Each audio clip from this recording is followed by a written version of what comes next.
Hello and welcome to episode 115 of Magic Rays of Light, a podcast exploring the world of Apple TV and so much more. I'm your host, Devon Dundee. Usually this is the part where I'd say I'm joined by my co-host, Sigmund Judge. Sigmund is out this week, I think for his first time ever missing an episode of Magic Rays of Light. But this week I have the pleasure of being joined by MacStories community manager, Jonathan Reed. Jonathan, welcome to the show. Hey Devon, great to be here. Longtime listeners will probably recognize Jonathan. You've been on here a few times before, co-hosting and doing some interviews, but it's great to have you back. And we've got a lot of great stuff to talk about this week. We're going to talk about Jonathan's approach to TV and film tracking. We're going to look ahead at some exciting Apple original releases coming this summer.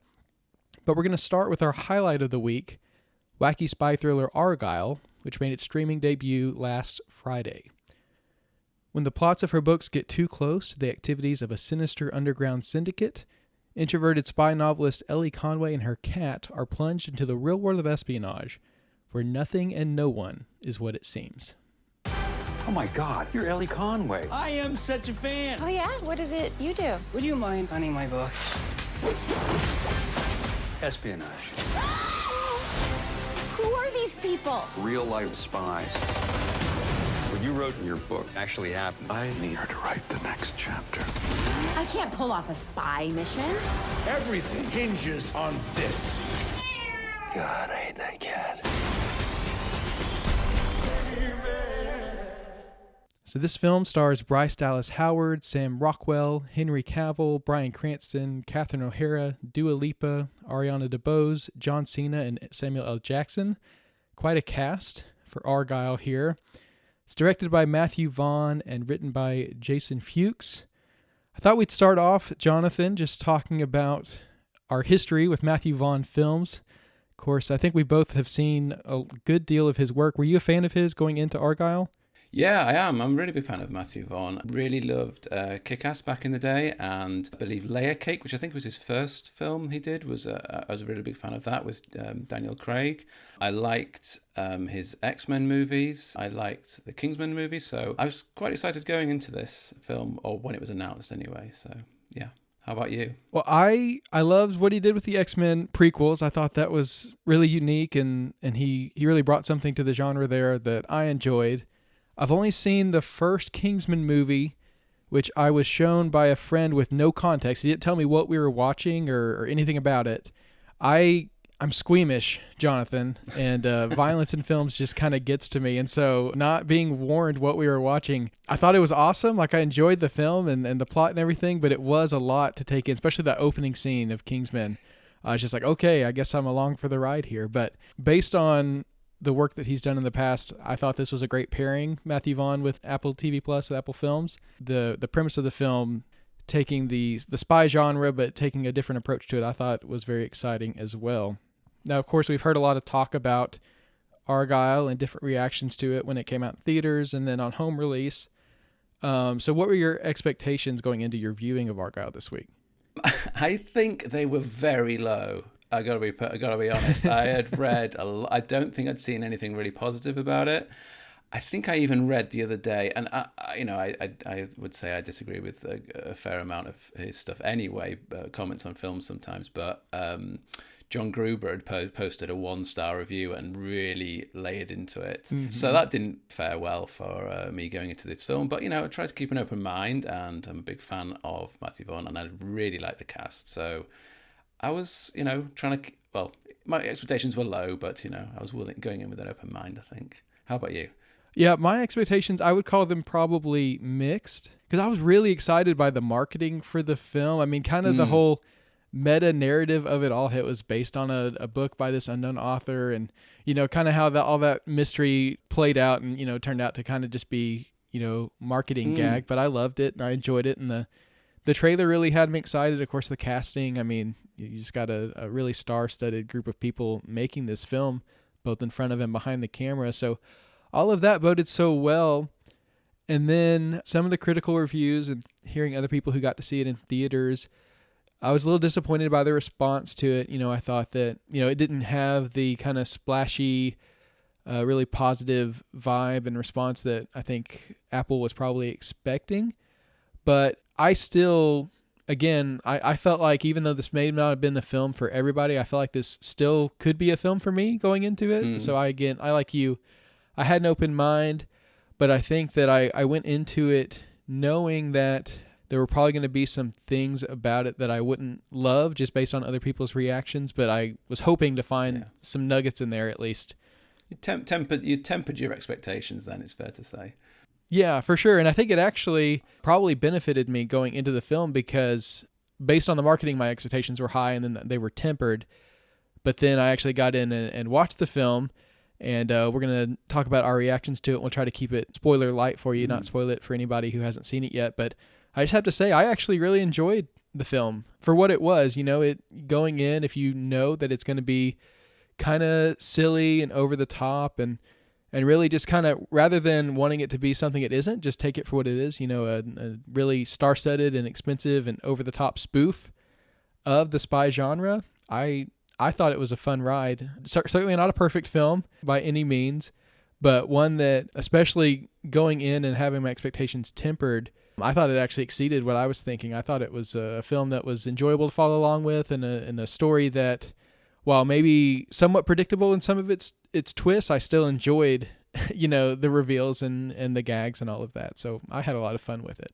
What do you think of the film? So I mean, I definitely agree with that. The idea of having my expectations lowered benefited me because I went in very low expectations, and I would say that it is not as horrifically bad as people have said. I will say that about it. And like you say, the marketing beforehand, I love some good meta humor. I love good meta references, and I was really excited. I think we talked about this in our group with Sigmund as well previously about the, you know, who is Ellie Conway, and I think at one point Swifties were even thinking that Taylor Swift had written the book, which was absolutely ridiculous, but it is really fun. It was fun, you know, that is fun to just talk about crazy things like that. And so going into it, the marketing was really, really fun. And you know, you and Sigmund bring the good vibes here. So I'm going to talk about some stuff that I did like, and, you know, start with some positive things. So I did really like Sam Rockwell. So Sam Rockwell is someone who I've really admired for a while. And I think if you put Sam Rockwell in a film, he's always going to give you good value. And I think in the early parts of the film where maybe the plot was maybe just a bit too slow, he definitely brought a lot of energy to it, which think really helped. I love the cat. Everyone loves the cat, I think it's fair to say. The cat was great. The cat, a very calm cat, who even being thrown around didn't seem to make much noise. But the cat, funnily enough, actually, the cat is, I don't know if you know this, but it's Claudia Schiffer's cat. So Claudia Schiffer is married to Matthew Vaughn, and they hired a cat previously and it wasn't working. So Matthew Vaughn just said to his wife, "Oh, can we use your cat?" And so we'll probably drop a link in the show notes to a YouTube video with Claudia Schiffer showing Vogue around her house and with her cat, and it's the cat from the film. So it's a fun little fact for you. But yeah, like the cat. Cool. The cat was great. I really like Matthew Vaughn. I think it just didn't have enough of Matthew Vaughn's sort of flair and craziness. And I mean, you mentioned the queasiness before in watching Kingsman. This film was very kind of PG almost. Like the violence was very minimal, which is fine. But I think that's kind of where Matthew Vaughn excels, in just being really over the top. And the plot just seemed at times quite boring. And the twists were quite predictable, and I think that I don't really know. I was just very confused by the whole thing, because I just expected so much, and I think so much more could have been done with it. I give the cast credit. I think the cast really overall was pretty great. So Bryan Cranston's great, you know, in everything that he does. So he's great in it. So yeah, I think there's certainly some things to find in there that were good, that I liked, but I honestly couldn't really recommend it, to be honest. I was very disappointed in it. It's not as bad as everyone says, I don't think, but it just really didn't click with me, and I think that there was some real missed opportunities to make something really kind of crazy. and fun, like Matthew Vaughn's previous movies. But what about yourself? Any performances stand out in the film for you? I have to say, you mentioned several great performances. Bryan Cranston was awesome, I thought. But the other actor that I really enjoyed was Catherine O'Hara, who I didn't notice too much in the marketing, but she does feature pretty prominently in the film. And I really like what they did with her character without going too much into it. I could tell from the start that there was something going on there, and I couldn't really tell what it was. And I like that she kind of gets to show some range there, and been a fan of hers, since 90s Home Alone, and, cool to see her working on an Apple original here. But I do agree with you on there were some missed opportunities. There was a little bit of maybe unevenness with some of it, because there were some action sequences that I thought were pretty cool. There's a fight scene in an apartment, and there's a lot of work with this particular wall that's kind of an obstacle, but it's also kind of used in some interesting ways throughout the fight scene. And that felt very classic Matthew Vaughn to me. But then you contrast that with the final fight scene in the film that kind of plays out much more silly, fantastical. It's just got, it doesn't have, it's like the combat aspects to it. It's more like a dance sequence almost, and it's played for humor in a way that didn't quite land with me necessarily.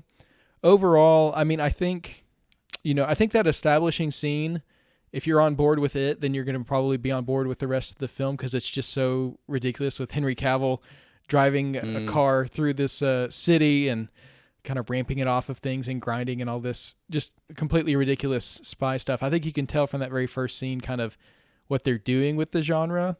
And if you're on board with that, then I'd say you could probably stick with it. If not, that's okay too. Not every film is for everybody. Yeah, true. That opening scene was quite interesting in that, and I thought, going into it, the opening scene, I thought, oh, this is a satire on spy films.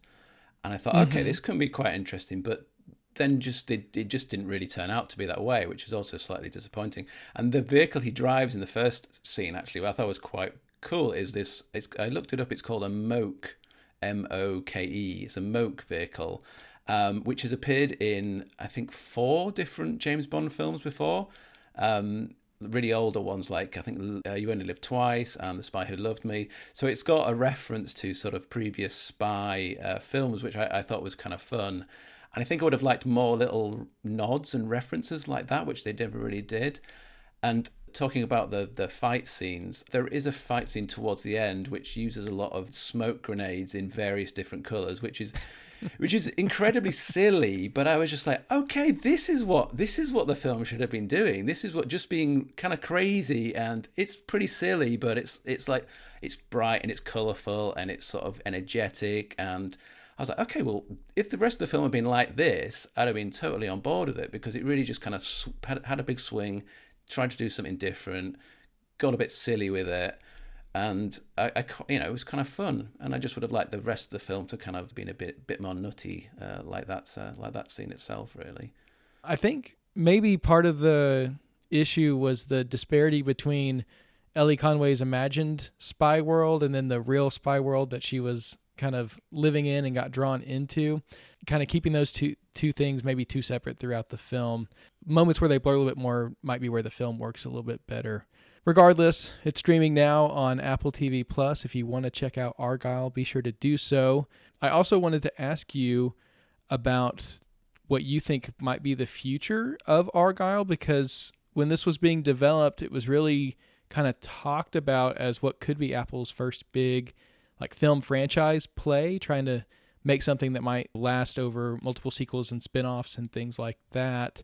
But based on the reaction and where the film ends, do you see a future for Argylle? And just a warning to listeners, we are going to talk about the ending of the film here, so if you're trying to avoid spoilers, maybe skip past this part. But what do you think is in the future for Argylle?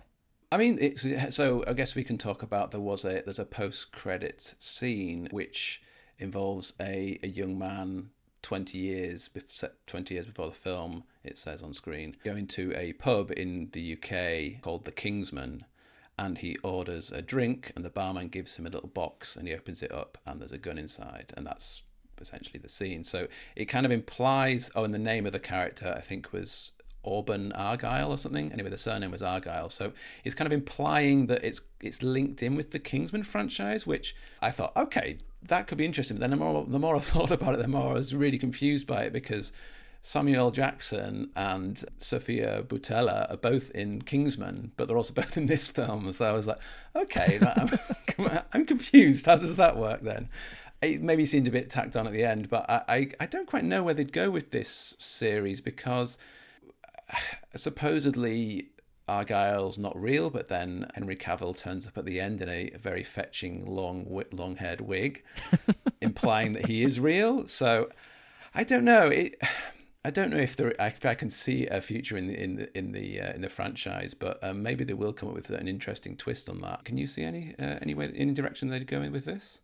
I really struggled to understand the ending of the film, both that final scene where Henry Cavill pops up at the reading, and it's supposed to be like this big reveal that, oh, maybe Argylle is real, even though we've been led to believe he's not. And then that post-credit scene, which, yeah, I mean, it's a cool reference to Kingsman, to Matthew Vaughn's other work, obviously, but I struggled to understand, was that 20 years before the book Argylle, which is the fourth book in the series, and is this like an advertisement for they're going to go inside the book series and do a prequel like Buzz Lightyear style, where they go back and explain the origin of the fictional character? Yeah, because the film says Argylle Book 1, the movie, coming soon.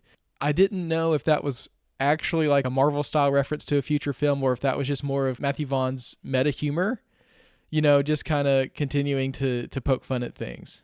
Yeah, I thought that maybe they were just kind of making that up as they went along, just to sort of play with the audience a bit, which, yeah, I think that potentially might be it. Because, Ellie Conway doesn't exist, as we now know. It's Jason Fuchs wrote the film, and it's not whoever wrote the book. I don't know who that was, but it's not someone called Ellie Conway, because then her credit would have been in this. At the end of this film, it would have said, based on the book by Ellie Conway, which it isn't. So there's obviously, I don't know. I'd be interested to see where they maybe go with that. I also was a bit confused at the end, because it implies that, so Sam Rockwell and Ellie Conway, they together at the end of the film. So I was thinking, so hold on, should John Cena and Henry Cavill be together? Should they? I thought they were going to kiss on the boat at the end. So hey, if they want to do a spin-off romantic comedy with Henry Cavill and John Cena, I'm there for that. You've got my ticket for that. But I'm not quite sure what they do. I don't suppose they probably will do that. The best reaction to that post-credit scene I saw was someone online speculating that maybe within the universe of Argylle, Ellie Conway created like the Kingsman world, and like they're the same world, and somehow they coexist, and she's the author behind both of them. So I don't know. Who knows what direction they're going there. It probably was just a joke to throw us off and keep us on our toes, which obviously they like to do. So we'll have to wait and see. No official announcements now.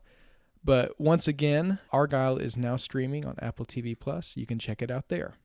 Now, Jonathan, now that you're here, there's a question I've been wanting to ask you for quite some time now. Sigmund and I talk all the time about our approaches to tracking TV and films, the things we want to see, the things we have seen.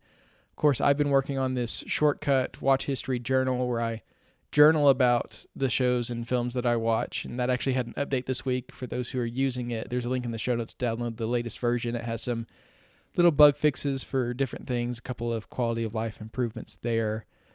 But I know that you have some similarities in your approach to some of the ways that you track things, but there's also a couple steps in your process that I've always been curious about and never had a chance to really get your perspective on. So while you're here, I wanted to ask you, how do you track TV and films that you're watching? I essentially stick to two apps with one back-end service. So I use Letterboxd to track all my movies, and I also have a watch list on there, films that I want to watch, which is one of those lists that I think a lot of people have, where it's incredibly long because you add more and more every week, and you add more than you have time to actually watch.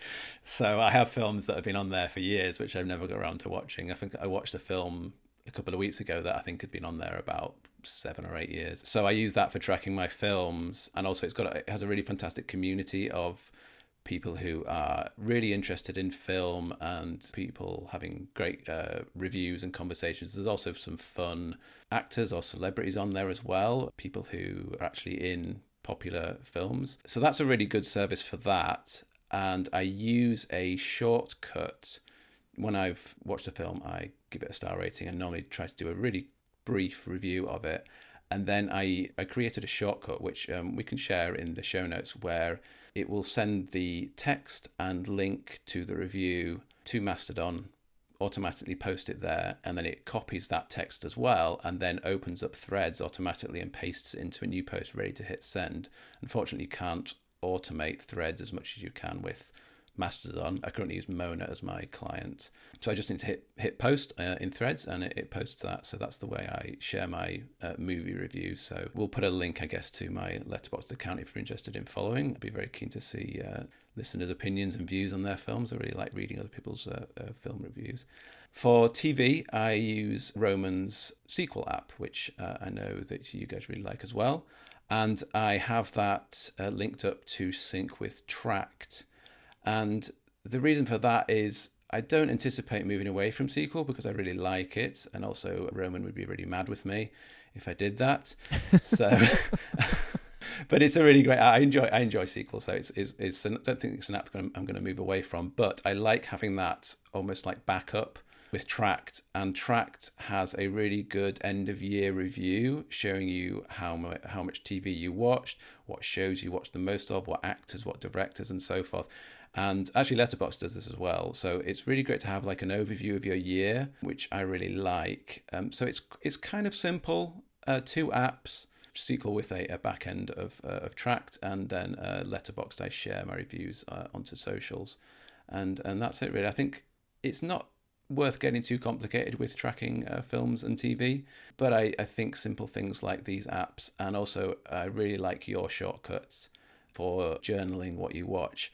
The only problem is I don't journal, and that is without a doubt a me problem. But I do really like your shortcuts, so I'd encourage listeners to check that out if you're even remotely interested in journaling, because it's a really great shortcut. How about you? What's your current setup for tracking at the moment? So I'm using Sequel for TV and film, and I have that hooked up to my Tracked account, which then pulls into my journal every night. I have that on like a personal automation, so my watch history journal runs once a day. I would still say Sequel is probably like my source of truth as far as if I need to know what's coming up or what I need to watch or what I have watched, that's where I go. But I love having that in my journal as well, where I can kind of reflect on things and save thoughts there and my reactions. It's surprising some of the things you watch that hit you a certain way, and sometimes you like rewatch something and it hits you so differently that second time. So it's great to kind of have that process to reflect on. But I'm all in on Sequel and Tracked. Everything's there. I don't spend any time in Letterboxd, which I have to be careful when I say that word because John Syracuse on Accidental Tech Podcast always calls it Letterboxd D. That's how I hear it in my head now. And so I have to be careful saying it out loud because I might say it wrong. I'm going to hear that in my head now as well. I hadn't actually heard him mention that. He's spreading it. It's spreading gradually like a virus across the internet. But I would say I'm Letterboxd curious. Like I love reading people's reviews on there when they share them on social. And I find it interesting as a concept as far as having a community around film and sharing what you think about films. I think that's really neat. I love seeing people's lists on there as well.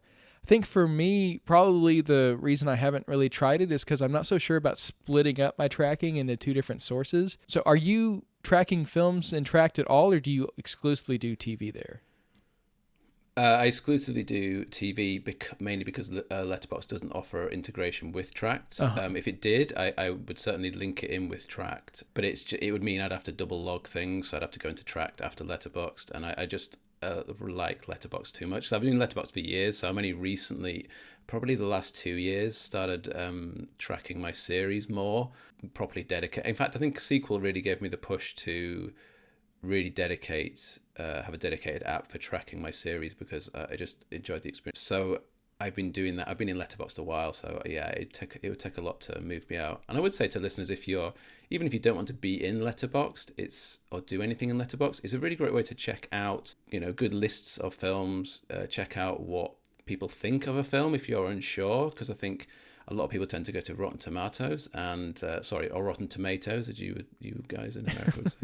And that is just the worst idea. Do not, I would say to anyone, if you're looking to look up ratings for films, don't go to Rotten Tomatoes, please. Metacritic's good, but Letterboxd is even better, because you really get like people who really love film, and they will really talk about what they loved about films, and you'll definitely get a better idea for a film there.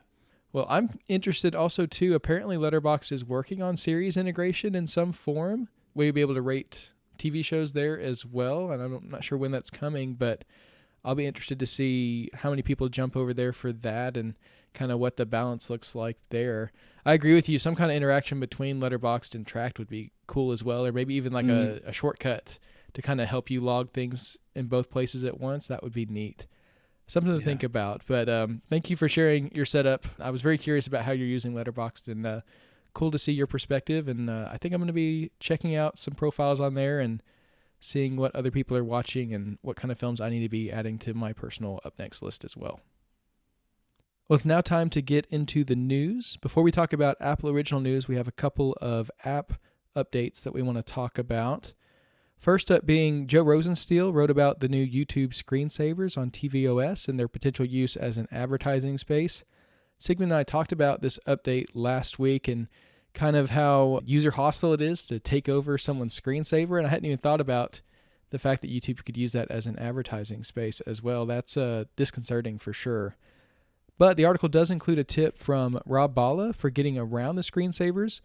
If you set your Apple TV system screensaver to activate after 2 minutes, it will come on before YouTube screensaver, which appears after 5. And so that's a nice way to get around that if you're a persistent YouTube user on your Apple TV, but you don't want to use their screensavers. It will make your screensaver come up more often probably, but at least you'll get to choose your screensaver rather than YouTube choosing it for you. Yeah, it's almost like playing a bit of whack-a-mole sometimes with these advertising sometimes. But yeah, it's good that there's an easy solution to this. I was messaging with Joe on Mastodon during the week, and yeah, it's a quite bizarre situation. It's almost, I compared it to like if you were in Photoshop on your Mac, and suddenly after 5 minutes of not using Photoshop, they started showing screensavers of really bad low-res images from Behance, which is a service that Adobe own. And then everyone on Mastodon got annoyed with me that I might be suggesting things to Adobe for them to incorporate into their programs. Also, another bit of app news: the standalone Showtime streaming service and app is finally going to shut down at the end of this month, which is the final step in Paramount's merger of Showtime with the premium tier of Paramount Plus, which has been a long time coming. Yeah, last week we talked about my adventure with my Paramount Plus subscription, and there was actually a moment when I was kind of in that in-between place where, I could access Paramount Plus content even though I wasn't subscribed. They thought I was, but I couldn't access Showtime content within the app. Like, it knew I wasn't subscribed to Showtime, even though it was giving me the benefits of the premier Paramount Plus tier. Very strange. And I actually wanted to watch a series on Showtime and had no way to do so. I guess other than maybe creating a new account, which I didn't do. I ended up just not watching the show, but I guess I could have also gone to the standalone Showtime app. I didn't realize it was still out there, but now it's going to be going away, and Showtime's officially kind of just a premium add-on to Paramount Plus now, which is very, very interesting. Moving to Apple Originals now, we did get one trailer this week, a very exciting one for new Apple Original series Dark Matter. There are infinite realities. This is the one where Jason Dessen kidnaps himself. A man of science. He is married to the woman of his dreams. Coffee to go? Oh my gosh, you're my hero. Until one night, he doesn't make it home. We need to show you the box. Behind every door in there is a version of your life that you could have lived. What if the person that abducted me is me? The series is based on the novel by David Crouch, who also serves as executive producer, showrunner, and writer. The busy man, that David Crouch. Stars Joel Edgerton, Jennifer Connelly, Alice Braga, Jimmy Simpson, Dio Okaniyi, and Oaks Fegley. This trailer, Jonathan, I have to say, I thought it was really ominous. Kind of put me on the edge of my seat and made me a little bit, maybe uncomfortable is a strong word, but I definitely had like a very just dark and ominous vibe over me after watching this trailer. What do you think of it? Yeah, I really liked it. It was very kind of ominous and also pretty confusing as well in a good way. I'm very intrigued by it. I think intriguing is probably the word I'd use for it. I like the idea of multiple realities and different versions of yourself. It kind of reminded me a bit of, there's a TV series called Counterpart starring J.K. Simmons from a few years back, which I can really recommend. It's a really good show. Unfortunately, it ran for, I think, 2 or 3 seasons. Yeah, but that was really good. And it kind of reminds me a bit of that. I think the idea that David Crouch, who wrote the novel, is the showrunner and the writer, I think is really good, because hopefully we'll get the full vision of his book. And I know his book is well regarded. So that's always a good thing when you get the person involved with the book, involved with the show, and even better if they're writing it. So yeah, I'm really hopeful for this one. I think it looks really good. I like the cast. I really like Joel Edgerton. Jimmy Simpson's great too. So, and Jennifer Connelly's a bit of an all-time great, isn't she? So yeah, looking forward to this. For sure. I'm excited for Jimmy Simpson being involved as well. Loved him in Pachinko.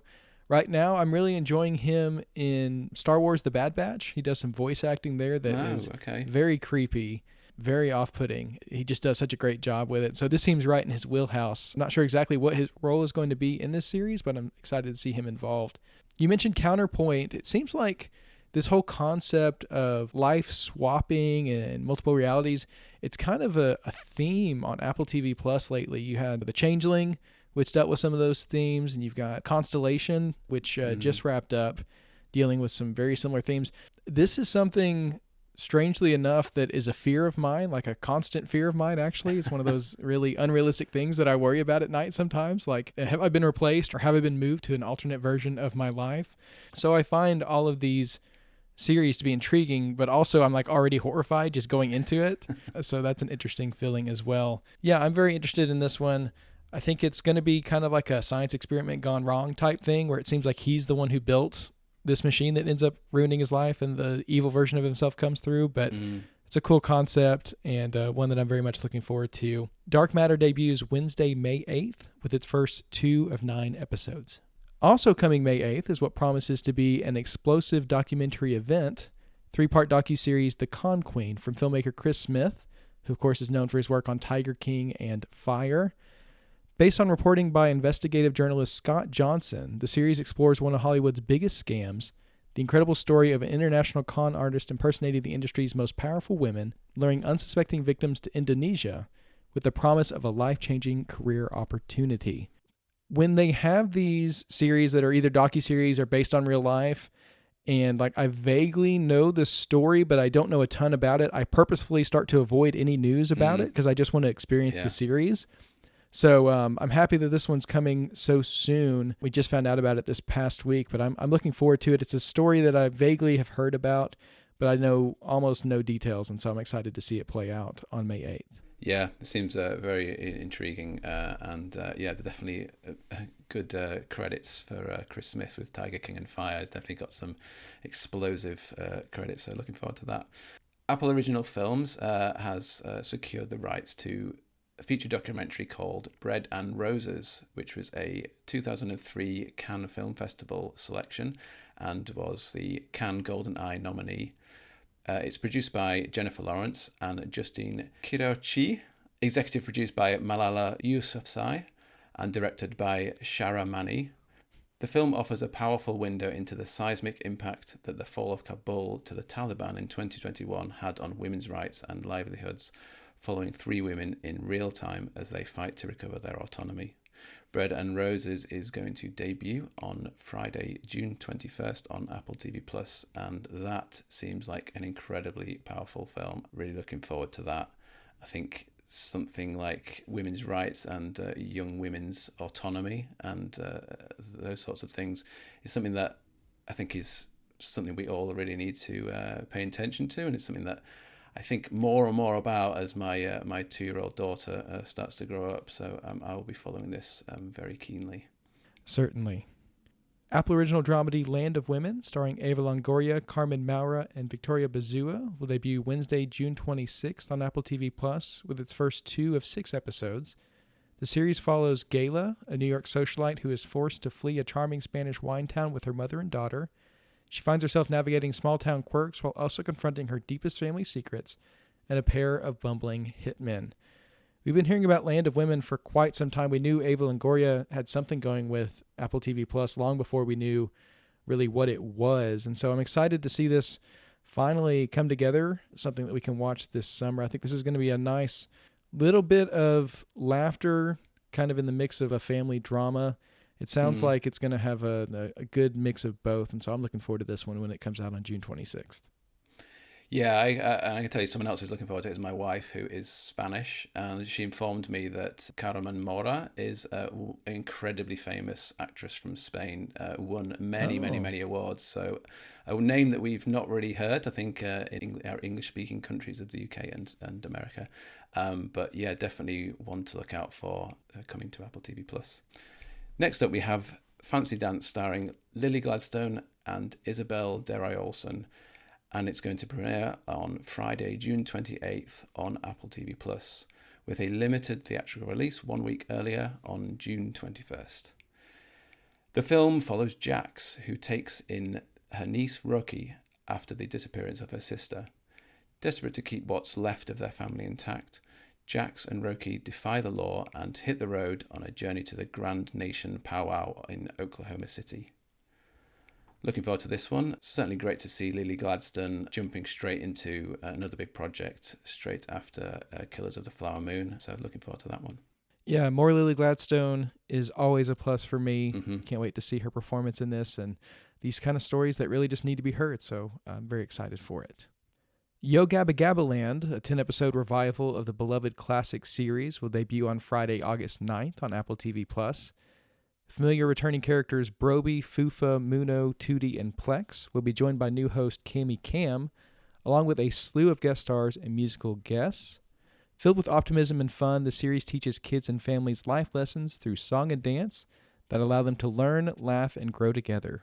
For a first look at Yo Gabba Gabba Land, check out the links in the show notes. I have to ask Jonathan, do you have any Yo Gabba Gabba fans in your household, or have you not quite made it to that point yet? No, not yet. She's my daughter's watching kind of limited TV. We only sort of give her a little bit on the weekend, and she's full into Doug Days on Pixar, spin-off from the film Up, and Paddington. This seems like a show that I could definitely watch with her if it's going to have people like Reggie Watts and Sam Richardson and Lauren Lapkus, who I'm all big fans of. So yeah, looking forward to checking this one out, I'm sure. Camp Snoopy has joined the Coming to Apple TV Plus tab in the TV app after being announced last year, and the upcoming Taika Waititi directed remake of The Time Bandits has also been added to the TV app, which gives us a hint that it's maybe on its way very soon. I'm very intrigued for that one. Big fan of Taika Waititi, and Time Bandits is an absolutely incredible film, so interested to see how that turns out. Yeah, it's always fun to see these titles added to the TV app as like a little precursor to them actually being announced, given their dates and stuff like that. And it's always interesting to see how long they sit there with that coming soon or coming at a later date line, but hopefully we won't have to wait too long for either of these. Something we may have to wait a while for, though, is the 4-hour director's cut of Napoleon. World of Real has reported that Apple currently has no plans to release it. I know this is one that Sigmund, John, and I talked about when Napoleon came to streaming on Apple TV+. I personally said that I was looking forward to a longer cut because I thought that some of the pacing issues of the film might be resolved by actually having more time to cover such a vast story of this man's life. Such an interesting story, but one that I felt like the film, honestly, as long as it was, didn't quite capture enough of it. So I was looking forward to this. I know a lot of Ridley Scott fans kind of swear by his director's cuts and really consider those to be the definitive versions of his films. And so I know there's a lot of demand for this cut of the film to come out. It's interesting that Apple have decided apparently not to release it at this current time, but maybe they've got bigger plans for it, or maybe they're just waiting for the right time. I'm not sure, but I hope we see it someday. Yeah, I think it might be interesting to see one day. I think I have two viewpoints on that, in that I think nowadays a director's cut from Ridley Scott is what comes out first. I think looking back at something like Blade Runner and the director's cut of that, it's a director's cut because the original cut was something that was meddled with by the studios, or maybe he was told to do various things. I would be very doubtful if he didn't get to put in what he wanted in the original cut for Napoleon. Maybe he had decided to trim things out for length, but I suspect it's probably what he wanted to do. And I think with director's cuts as well, it's just good to let the original sit there for a bit. That's what's come out originally, and maybe there is an opening for a longer 4-hour cut of this film later, but I think it's just good to let the original sit there for a while and let people watch it and take it in, and then further down the line, a few years down the line, maybe we'll see a 4-hour director's cut, and that might be interesting. But it's good to just let things sit, I think, for a while. Yeah, that's good perspective. Patience is always a virtue. So something we can practice here when waiting on the director's cut of Napoleon, should we ever see it.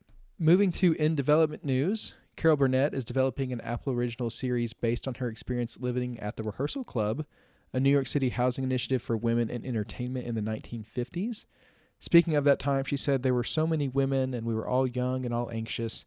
There was a tap dancer, there were actresses, there were singers, there were musicians of all kinds. And each one, of course, has their own story. So this sounds very exciting. Carol Burnett, of course, currently involved with Palm Royale airing on Apple TV+. So it's great to see that her relationship with the service is continuing. These stories sound interesting. It sounds like it could be like a cool anthology series, maybe, kind of focusing on different characters with each episode. I don't know exactly what direction they'll take it, but learning more about her life and kind of the experiences that she's had, I think would be very interesting. So I'm looking forward to this one. Yeah, it looks good. I'm kind of a recent years convert to Carol Burnett. It's not someone I grew up with. I'm guessing she's kind of a household name in America for you, not really someone who made it over to the UK.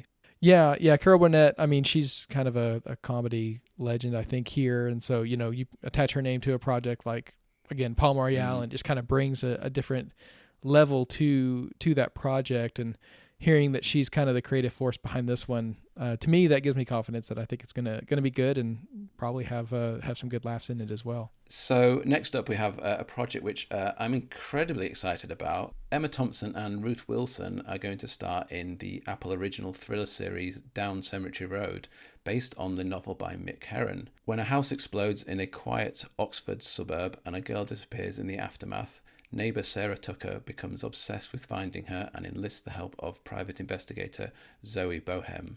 Zoe and Sarah suddenly find themselves in a complex conspiracy that reveals that people long believed dead are still among the living, while the living are fast joining the dead.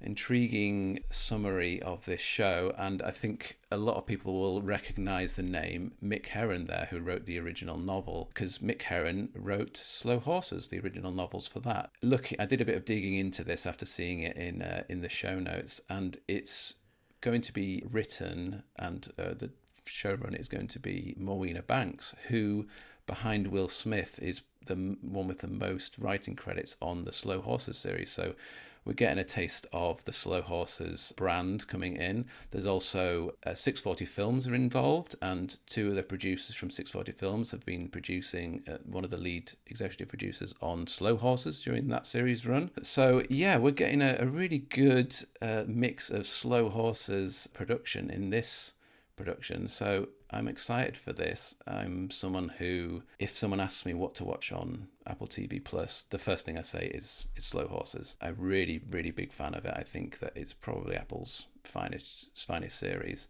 and I'm really looking forward to this series. Yeah, I really love Ruth Wilson, and to me, Emma Thompson is Britain's Meryl Streep. She's kind of a legend here, so just an absolutely incredible actress.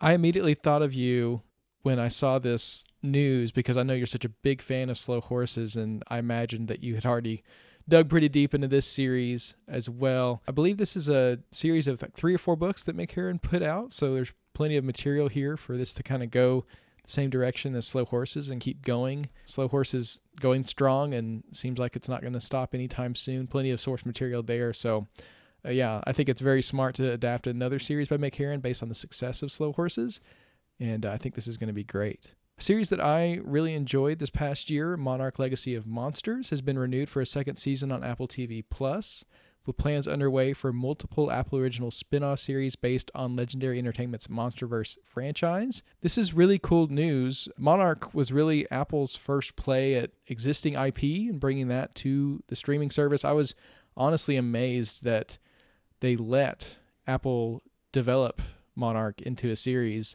and didn't keep it on Max or something like that. It really was a risk, I think, to venture the MonsterVerse outside of its home base. And so now they're going to kind of be building like a little mini MonsterVerse on Apple TV+, and I love to see it. I think this goes to show how successful the show was, how well received it was, and people enjoyed it. And I'm excited to see more from the team behind Monarch. Yeah, definitely looking forward to this too. I think I really enjoyed Legacy of Monsters. I think I wasn't a massive fan of the finale, but I think the rest of the series was really intriguing, and it was great. It's great to see big monsters on screen. What can you say? Anyway, speaking with Collider, Silo star Rebecca Ferguson revealed her understanding of the show's future, saying, quote, "Season 1 we've done, Season 2 is shot and coming out, and we're now looking at greenlighting Seasons 3 and 4. And I think we could film them maybe together, and then that would be the end." Which kind of makes sense because the series of books, there's only 3. There was a lot of novellas that were eventually compiled into a series of 3 books. And Seasons 3 and 4 would seem to round out that story, as Season 1 didn't really cover the full story of Book 1, from what I understand.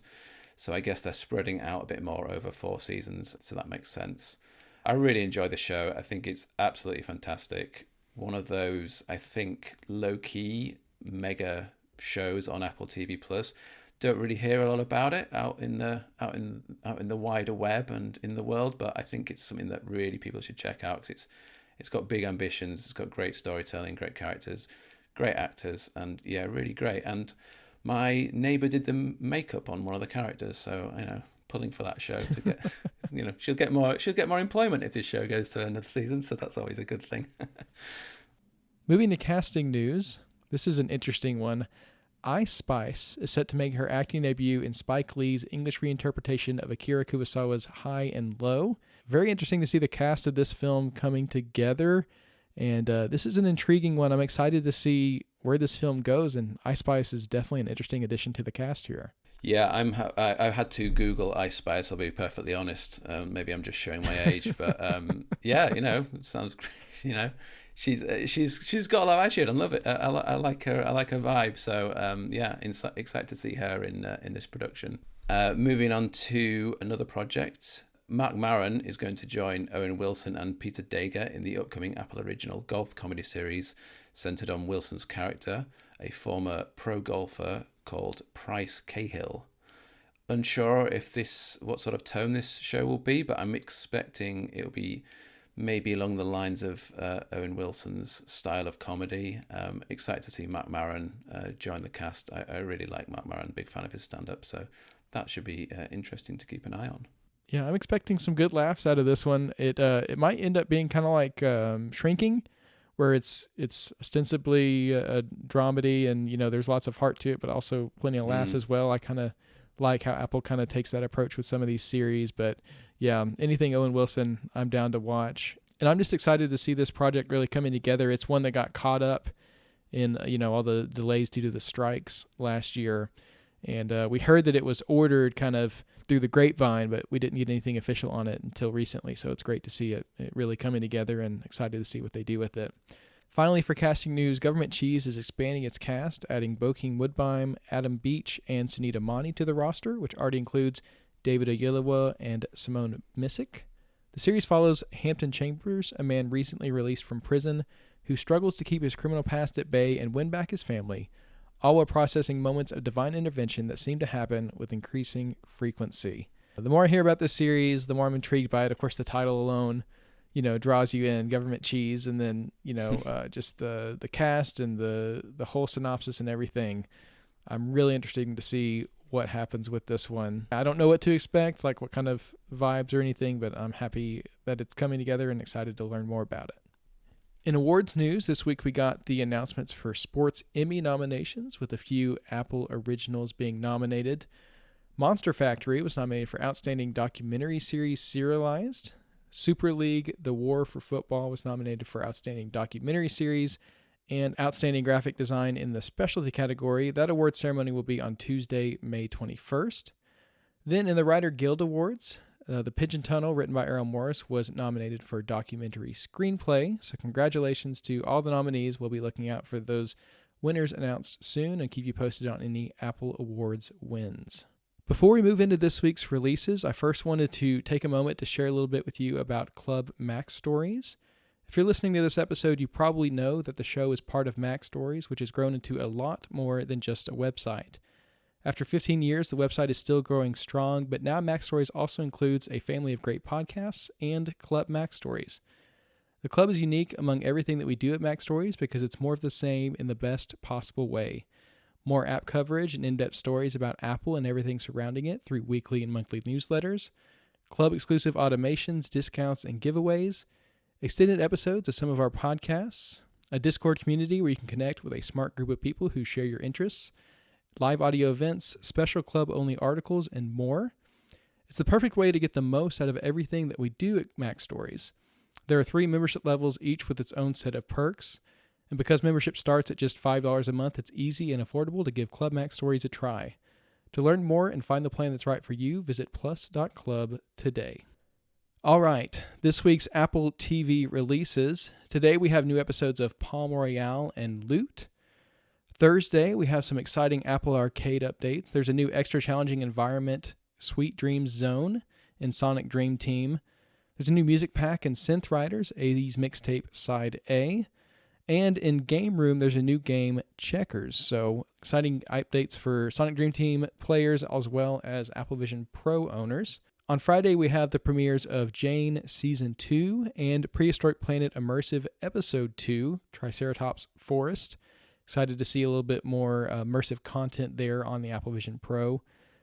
The finale of Manhunt also airs on Friday alongside new episodes of Sugar and Franklin, as well as Friday Night Baseball, Texas Rangers at Atlanta Braves at 7 p.m. Eastern, and the Arizona Diamondbacks at San Francisco Giants at 10 p.m. Eastern. Then on Saturday and Sunday, MLS Season Pass continues. Jonathan, I don't know if you keep up with MLS at all, but when the season kicked off, Sigmund had me choose a team based on their kit alone, based on their uniforms. And I ended up picking Minnesota, which actually had a really exciting start to the season. They were doing really well. They got a new head coach. Things have slowed down a little bit for Minnesota, but you know what? I'm still rooting for them. So that's kind of my little window into MLS, and it's fun to keep up with. And even if they have a bad season, you've still got a great kit. Exactly. It's all about how you look walking off the field, right, or whatever the score is. Exactly. Is there anything airing on Apple TV Plus right now that you're enjoying that you wanted to shout out?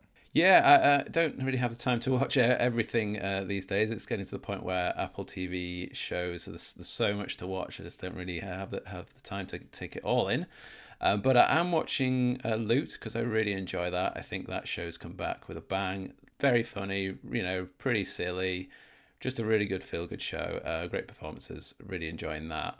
I'm being intrigued by Sugar. I've been getting into that. I think visually it looks really fantastic. There's some kind of weird editing tricks going on which are kind of disorientating, which I don't really know what to think of it, but I'm intrigued. I think that I like people taking swings and making weird decisions with the stuff that they produce, and this show is doing that. The plot was maybe a little bit slow to start off with, but I think that the end of episode 3 took a really nice big twist, and so I'm very excited to check in with episode 4 and see what's going on there. Yeah, I completely agree with you on both of those. Loot is just so much fun. I laugh every episode, especially Ron Funches. Anything that comes out of his mouth cracks me up. He's just amazing. Sugar, yeah, I'm loving the modern noir take on things, and how they always kind of keep you on your toes with the editing, and following different conversations and clues and stuff. I think that's very cool. So 2 great recommendations for sure. Now, alongside all of those Apple TV releases, we also have some fun extras. Apple put out the Apple TV Plus Earth Day collection in celebration of Earth Day next week. They put out a press release kind of documenting all the different series on Apple TV Plus and films as well that tie in with Earth Day. And I was kind of amazed just at the breadth of the kind of ecological take on Apple TV Plus, the way they're highlighting nature and conservation and taking care of the earth. It really is amazing. I mean, you've got things from, of course, family series Jane to the docuseries Big Beasts and Earth Sounds and Charlie Brown specials and all kinds of stuff in there. It's a great collection, so be sure to check that out and maybe watch something in that genre in celebration of Earth Day. Yeah, it's great to see all these shows based around the natural world outside us. I think growing up, we didn't have as many channels when I was growing up, and it was our big wildlife events on TV were always the yearly David Attenborough series that would come on. So we're kind of spoilt for choice here, and I'm excited to actually watch my daughter grow up having lots of opportunities to check out various different parts of the world and nature and historic nature with a prehistoric planet. So yeah, it's really great to see all these shows on Apple TV Plus. I'm glad that they're highlighting them in this collection. For sure. We also got an inside look at Argylle, a special from Palm Royale, crafting the glamour of 1969 Palm Beach, and an inside look at Franklin, looking at Michael Douglas on playing Ben Franklin. So some great little extras there for some series running on Apple TV Plus. So a lot to check out this week, but of course we like to end every episode with our up next picks, recommendations for other things to check out in the TV app. Jonathan, what have you got for us this week? I have the TV series Shogun, which is airing on FX and streaming on Hulu or on Disney Plus if you're outside of the US. It is a miniseries based on a book by James Clavell from the 1970s. It's, I think, what a lot of people have called would call it as historical fiction. So it's got a lot of basis in fact and things that happened, but a lot of the characters, if not most of them, are fictional. It's set in the early 1600s in Japan, and it involves a British man called John Blackthorne who sort of crash lands in Japan and is sort of taken prisoner. He then ends up linking up with a guy called Lord Toranaga, who's a political leader and who is part of a group of 4 people who are looking after the governing of the country while the successor to the throne comes of age because he's too young. Now there's a lot of infighting between these groups of people, and Lord Toranaga takes John Blackthorne under his wing, thinking that he can use him to help him win this battle against the other people. It's a beautifully made TV series. I think that's the most obvious thing about it. The mixture of special effects plus amazing set design, great costume design. There is a real, I think, dedication to the authenticity of the culture in that time. There's a lot of subtitles, which is, I think, great to see rather than just having people speak Japanese but in English. There are some really great performances. Hiroyuki Sanada is really great as Toranaga. Cosmo Jarvis is great as John Blackthorne. There is also another lead character by the name of Lady Mariko, who performs as his translator and has a lot of backstory herself. She's played by Anna Sawai, who viewers will recognize from the recently finished Monsterverse series. She was one of the main characters in that.